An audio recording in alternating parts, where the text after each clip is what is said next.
Movie के starting में ही हम लोग को एक जेनिफर हिल नाम की लड़की को देखने को मिलता है। जेनिफर जो होती है वो पेशे में एक राइटर होती है, तो इसी को चलते वो अपने थॉट्स को बढ़ाने के लिए और अपने माइंड को फ्रेश में रखने के लिए वो एक जंगल में जाकर कैबिन में रहने का फैसला बनाती है।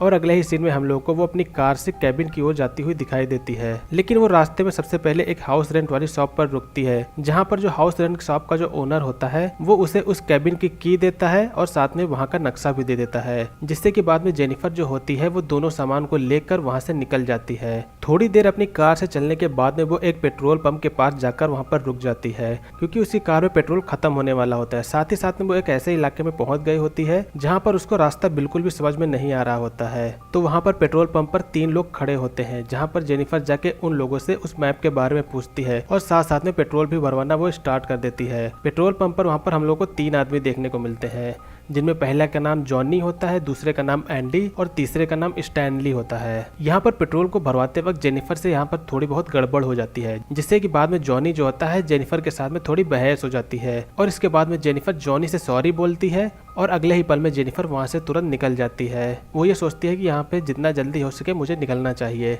और वो अपनी कार में बैठ के सीधा कैबिन की ओर अपनी यात्रा को स्टार्ट कर देती है और वो सीधा अपने कैबिन में जाकर रुकती है। जेनिफर वो अपने कैबिन में वहाँ पर काफी देर वहाँ पर आराम करती है, यानी कि वो थक चुकी होती है, तो इसलिए वो वहाँ पर आराम कर रही होती है। लेकिन थोड़ी देर बाद जेनिफर को वहाँ पर काफी ज्यादा अजीब लग रहा होता है। उसे ऐसा फील हो रहा होता है कि शायद उसके ऊपर कोई नजर रख रहा है। वो आसपास में जाकर थोड़ा बहुत चेक करती है, क्या कोई मेरे ऊपर नजर रख रहा है या फिर नहीं। लेकिन एक बंदा होता है जो उसके ऊपर लगातार नजर रख रहा होता है, लेकिन ये बात से वो बिल्कुल भी अनजान होती है, उसे बिल्कुल भी नहीं पता होता है। अगले दिन जब वो अपना नल खोलती है तो उसे वहाँ पर गंदा पानी दिखाई देता है, यानी कि उस नल से काफी ज्यादा गंदा पानी निकल रहा होता है, जिससे कि बाद में जेनिफर जो होती है वो मैथ्यू नाम के एक प्लम्बर को कॉल करती है और उसे यहाँ पर नल को ठीक करने के लिए बुलाती है। अगले सीन में हम लोग को दिखाई देता है कि मैथ्यू नाम का एक प्लम्बर जो कि वहां पर जेनिफर का नल ठीक करने के लिए आया होता है और काफी जल्दी उसका नल ठीक भी कर देता है, जिससे कि बाद में जो जेनिफर होती है वो मैथ्यू के काम से इम्प्रेस हो जाती है और उसे किस भी कर देती है। लेकिन यहाँ पर दरअसल जो मैथ्यू होता है उसका दिमाग थोड़ा कम होता है। जब जेनिफर उसको किस कर देती है तो मैथ्यू को यहाँ पर काफी ज्यादा वियर्ड लगता है। इसके बाद में हम लोगों को अगले सीन में मैथ्यू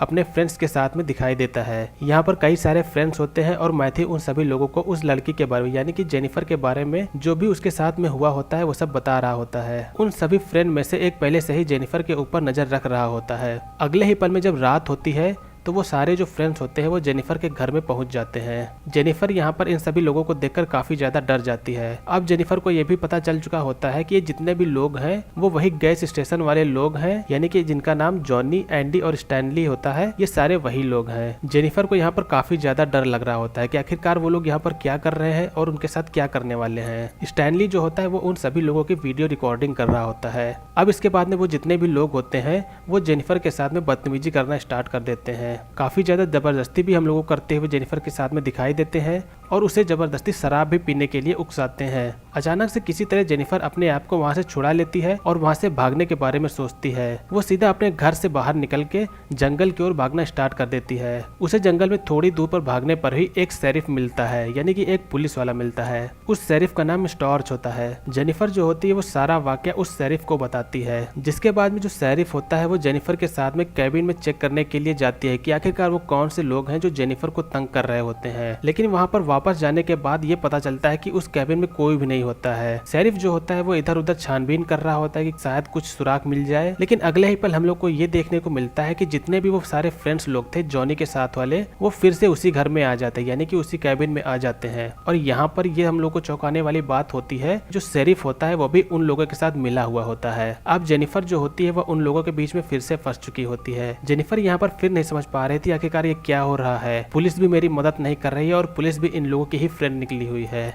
अब यहाँ पर जितने भी सारे लोग होते हैं वो सारे लोग जेनिफर के साथ में जबरदस्ती करना स्टार्ट कर देते हैं। वो सारे लोग जेनिफर को जमीन में लिटा देते हैं और उसके साथ जबरदस्ती उसको न्यूड कर देते हैं, जिसके बाद में मैथ्यू के साथ में वो जबरदस्ती फिजिकल रिलेशनशिप करवाते हैं। मैथ्यू ने ये सब पहली बार किया होता है, जिससे कि बाद में मैथ्यू की तबीयत काफी ज्यादा खराब हो जाती है। जेनिफर यहाँ पर काफ़ी ज़्यादा चीखती और चिल्लाती है कि उसे छोड़ दिया जाए, लेकिन वो जो लोग होते हैं वो बिल्कुल भी नहीं छोड़ते हैं। काफ़ी ज़्यादा अभद्र व्यवहार उसके साथ करते हुए हम लोग को दिखाई देते हैं। थोड़ी देर बीतने के बाद अब यहाँ पर जेनिफर पूरी तरीके से नग्न अवस्था में अपने घर से बाहर की ओर निकलती है। ये लोग जितने भी फ्रेंड्स होते हैं वो लोग भी बाहर में निकले हुए होते हैं, लेकिन यहाँ पर सबसे ज़्यादा चौंकाने वाली बात यह है कि वो लोग फिर से जेनिफर को पकड़ लेते हैं और जमीन में लिटा देते हैं। अब वो लोग पूरी तरीके से उसको न्यूड कर देते हैं। इस बार वो जो शेरिफ होता है, यानी कि जिसका नाम स्टॉर्च होता है, वो जेनिफर के साथ में इस बार रिलेशनशिप बनाता है। जेनिफर अब बेहद ही ज्यादा सदमे में होती है। उसे यकीन ही नहीं हो रहा होता है कि आखिरकार ये मेरे साथ क्या हो गया है। वो धीरे धीरे चलते हुए ब्रिज पर पहुंच जाती है। जब वो ब्रिज पर पहुंच जाती है, उसका पैर फिसल जाता है और सीधा पानी में गिर जाती है। जब वो पानी में गिर जाती है फिर वो दिखाई नहीं दे रही होती है, जिससे कि बाद में ये जितने भी फ्रेंड्स लोग होते हैं उसे ढूंढना स्टार्ट कर देते हैं, लेकिन ढूंढने के बावजूद भी वो नहीं मिलती है। अब जितने भी ये सब फ्रेंड्स होते हैं, अब उनके मन में ये डर बैठ जाता है कि अगर वो बच गए और पुलिस से बता दिया तो हम लोग बुरी तरीके से फंस जाएंगे, जिससे कि बाद में जो स्टॉर्च यानी कि जो शेरिफ होता है वो जितने भी सबूत होते हैं सबको मिटाने की कोशिश करता है, और स्टैनली का जो कैमरा होता है वो भी उससे छीन लेता है और उसे भी जला देता है। यहाँ पर जो जेनिफर होती है वो वहाँ से भाग चुकी होती है। इसके बाद में हम लोग को एकदम अलग ही सीन देखने को मिलता है, यानी कि अब हम लोग को रिवेंज वाला पार्ट देखने को मिलता है। जेनिफर जो होती है उन लोगों से अपना बदला लेने के बारे में सोचती है। सबसे पहले वो स्टैनली के घर जाती है और वहाँ से वो रिकॉर्डिंग जो होती है उसको चुरा लेती है। जी हाँ, आप लोग सही सुन रहे हैं, स्टैनली जो होता है, स्टैनली ने रिकॉर्डिंग को बचा लिया हुआ होता है। स्टैनली जब ये देखता है कि जो उसकी रिकॉर्डिंग है वो कहीं चोरी हो चुकी है, तो वो तुरंत वहाँ से भाग के जॉनी के घर जाता है। तो जॉनी को सबसे पहले ये बताता है कि जो मैंने रिकॉर्डिंग की हुई थी वो मैंने मिटाई नहीं थी और वो चोरी भी हो चुकी है। जॉनी जो होता है वो ये सब सुनकर काफी ज्यादा परेशान हो जाता है। अगले सीन में हम लोगों को स्टॉर्च का घर देखने को मिलता है। यहाँ पर स्टॉर्च जो होता है जब वो अपने घर जाता है तो उसको एक वहाँ पर गिफ्ट बॉक्स देखने को मिलता है। यहाँ पर गिफ्ट बॉक्स में वही रिकॉर्डिंग होती है जिसमें जेनिफर की जो रिकॉर्डिंग होती है वही बॉक्स उसको देखने को मिलता है। स्टॉर्च यहाँ पर काफी ज्यादा परेशान हो जाता है कि आखिरकार ये रिकॉर्डिंग कहाँ से आ गई, जिसके बाद में स्टॉर्च सीधा अपनी कार में बैठकर उन लोगों के पास में जाता है। वो तुरंत जाकर जॉनी से ये पूछता है कि आखिरकार ये क्या सब चल रहा है यहाँ पर। मैंने बोला था कि रिकॉर्डिंग को डिस्ट्रॉय कर दिया जाए, लेकिन तुमने ये रिकॉर्डिंग क्यों बचा ली। जॉनी जो बोलता है ये मेरी गलती नहीं है, ये सारी की सारी गलती स्टैनली की है, और यहाँ पर ये सीन एंड हो जाता है। अगले सीन में मैथ्यू को दिखाया जाता है। मैथ्यू जो होता है वो अपने घर में अकेला होता है, जहाँ पर जेनिफर उसको दिखाई देती है। मैथ्यू को इस समय काफी ज्यादा सदमा लगा हुआ होता है। वो लगातार सपने में जेनिफर को ही देख रहा होता है। मैथ्यू को काफी ज्यादा अफसोस होता है जो भी जेनिफर के साथ में हुआ होता है, लेकिन इस बार ये सपना नहीं होता है। जेनिफर उसके सामने रियल में होती है। मैथ्यू जो होता है वो जेनिफर के पास में जाता है और उसे ये कहता है कि मुझे माफ कर दो, मैं ऐसा बिल्कुल भी नहीं चाहता था, और उसके पास में जाकर रोने लगता है। लेकिन जेनिफर जो होती है उसके साथ काफी ज्यादा बुरा हुआ होता है, जिससे कि वो उसको बिल्कुल भी माफ नहीं करती है। इसके बाद में वो एक रस्सी निकालती है और मैथ्यू का गला घोटना स्टार्ट कर देती है। इसके बाद में मैथ्यू बेहोश हो जाता है और ये सीन यहीं पर एंड होता है।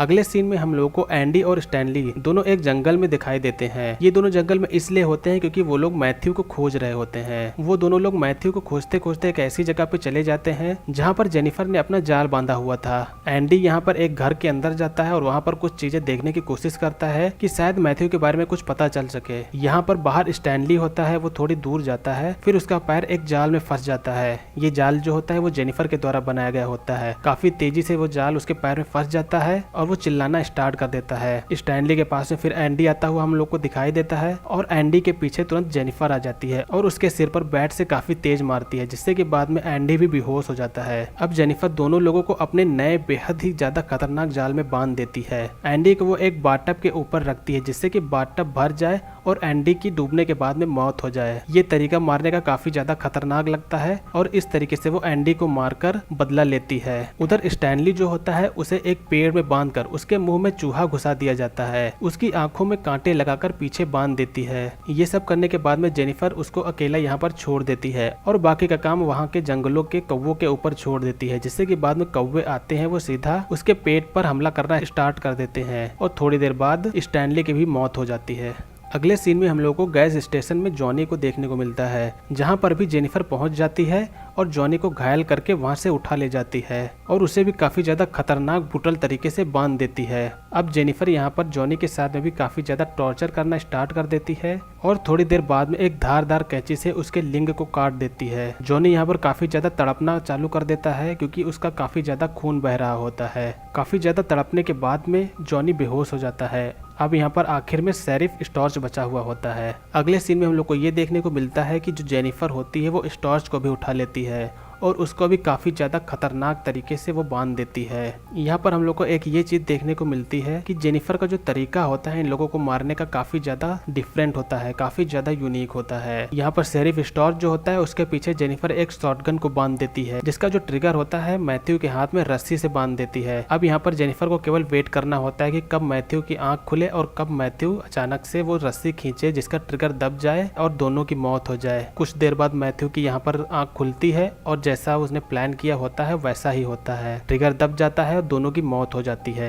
यहाँ पर मूवी का एंड होता है। जैसा कि आप सभी लोग जानते हैं जेनिफर के साथ में काफी ज्यादा गलत व्यवहार किया गया होता है और उसके साथ काफी ज्यादा टॉर्चर किया गया होता है, जिससे कि बाद में वो बचकर भाग जाती है और उससे बदला लेना स्टार्ट कर देती है। यानी कि जितने भी लोगों ने उसके साथ में अभद्र व्यवहार किया होता है, टॉर्चर किया होता है, उनसे वो सब एक एक करके बदला लेना स्टार्ट कर देती है और उन लोगों को मार देती है। अब आप लोगों को यहाँ पर ये डिसाइड करना है कि ये एक हैप्पी एंडिंग होती है या फिर एक सैड एंडिंग। कमेंट करके हम लोग को जरूर बताइएगा। अगर आप लोग को हमारा ये मूवी का एक्सप्लेनेशन अच्छा लगा हो, वीडियो को लाइक कर दीजिएगा, दोस्तों के साथ शेयर भी कर दीजिएगा और सब्सक्राइब तो जरूर ही करिएगा। आप लोग जिस मूवी का भी एक्सप्लेनेशन चाहते हैं आप लोग हमें कमेंट करके बता सकते हैं। और हाँ, ध्यान रहे हमारे इंस्टाग्राम को फॉलो करना मत भूलेगा। आज की वीडियो के लिए बस इतना ही, मिलेंगे अगले वीडियो में, तब तक के लिए बाय।